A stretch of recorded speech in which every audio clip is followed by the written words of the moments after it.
I was watched by someone. Chilling words from a Wyze cam user after Wyze Labs' most recent security breach just over 2 weeks ago. This is a recap of the Wyze security incident of February 2024. Wyze Labs is a US-based company that started in 2017. They offer affordable smart home devices and cameras with great feature sets, including local storage and 24/7 recording without a subscription, which the other well-known smart camera brands don't usually have. Like with most companies these days, they've not been immune to security concerns, with a previous incident involving server leaks of customer data in 2019. In 2022, they also stopped sales of the Wyze Cam V1 due to a vulnerability that was unreported to the public for 3 years. And just in September of 2023, they had an even more concerning incident involving showing camera feeds that weren't the user's own, which Wyze blamed on a caching issue. But in February 16, 2024, the following would happen. In the morning of the 16th, users would report that their devices went offline, with some having difficulties logging in as well. My cameras weren't responding too, although I didn't notice it until I heard one clicking. And after checking the forum and Reddit Wyze communities, I found out that there seemed to be some sort of outage, so I just left it at that. But at 5:27 a.m., word of the service advisory showed up, and Wyze would then update their service status page, saying that they received reports of what the users were experiencing. By then, the users were starting to get annoyed. One post even asked if Wyze was making this service interruption a monthly thing. On 7:24 a.m., Wyze updated their service status page once more. There, they first mentioned their issue with their AWS partner, impacting device connection. But then, on 8:22 a.m. of the 16th of February, Reddit user Frozen Ice Cube would post this: "Camera showing, that isn't mine." Racking up 196 upvotes as of now, he included a screenshot of his Wyze Apps events page, showing a totally different camera, different time zone, and different everything. Another harrowing post alerted the community about a security issue, saying that they looked through their events and saw that it's not their house. They saw a lady walking around in a living room and another event that showed someone else's property. People were seeing thumbnail previews that weren't theirs. And even worse, if they tapped on the thumbnails, some users would be able to see the actual video clips of those events, which is a horrible privacy violation. Moving on, finally, 3 hours after the first reported security incident and 9 hours after the first reports of the outage, Wyze co-founder Dave posts this: "Co-founder of Wyze here. As you know, we had an outage this morning driven by an issue with our partner AWS.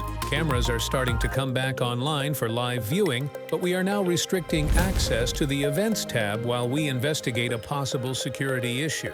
We're so sorry and will get your cameras fully recovered as soon as possible. We will also share results of our investigation." 4 hours after that initial announcement, amid calls to allow local control of the user's own cameras instead of going through Wyze servers, Wyze co-founder Dave had this to say: "Update. After an AWS outage this morning, our servers got overloaded and it corrupted some user data. We have now identified a security issue where some users were able to see thumbnails of cameras that were not their own in the Events tab. Fortunately, they were not able to view live streams. So far, we've collected 14 reports of this happening, but we are currently identifying all affected users. These affected users will be notified ASAP. We will also send notifications to all Wyze users explaining what happened."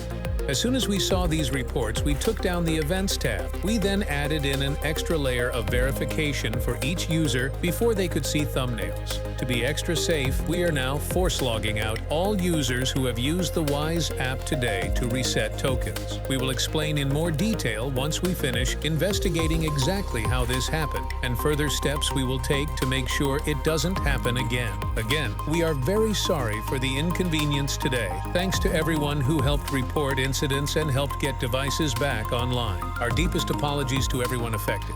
Understandably, people were unhappy. This was Wyze's second breach in less than 6 months, with the September 2023 incident fresh in the customers' minds.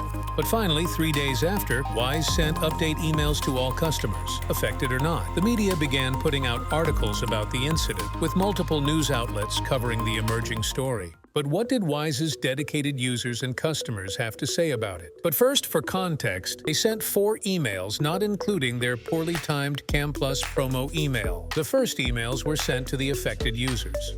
The first of which were the users, whose event thumbnails were made available to others and were tapped on, aka the worst possible case, since tapping on the thumbnail causes the corresponding event video to be viewed. The next email was for the users whose event thumbnails were made available to others but weren't tapped on, which is slightly better than the last one, but still terrible in my opinion. And then the third case, which was to users who had thumbnails of other people available to them, but their own thumbnails weren't made available to others, which is not too bad but still creepy. The last email they sent was to all unaffected users, which was thankfully the email I received. But by then, many users, including me, would develop a distrust for Wyze products due to their handling of the incident.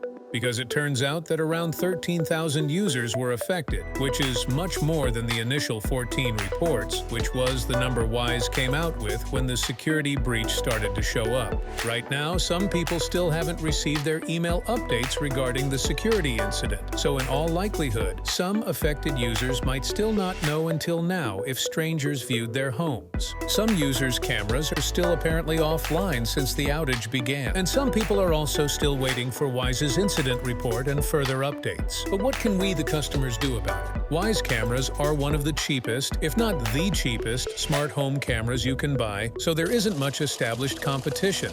But if you want a recommendation, I'm going for TP-Link's Topo smart cameras next. They have local storage as well as 24/7 continuous recording, so you won't require the cloud subscription. They're also relatively inexpensive. TP-Link has been a trusted name in the networking industry for decades, so I'm sure that they'll handle their Topo and Casa lines of smart home devices well. And although they're not free from hacking incidents, they have a better track record than Wyze when responding to them. Another option people are considering seems to be from the Reolink line of products, with new smart home security releases that have been innovating compared to the stagnating competition. But what about some practical security recommendations to keep your family safe?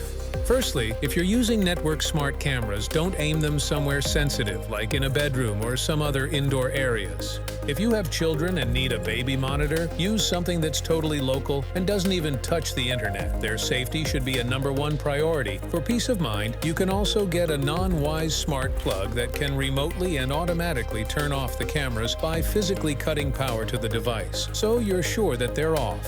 Remember, as long as it's connected to the internet, there's a chance that others could see it. As for me, I'm not taking that chance. I'll keep them in external areas to use as an extra layer of security. Like I said earlier, we'll be considering other brands like Topo and Reolink moving forward, so I can use products from companies that handle things better. And of course, there's always the purely local route with security cameras, with an IP camera or CCTV system recording to an NVR. How about you? Tell us what you think about Wyze, if you're still going to buy or use their products after this incident. And check out our other videos for more smart home content and security camera recommendations.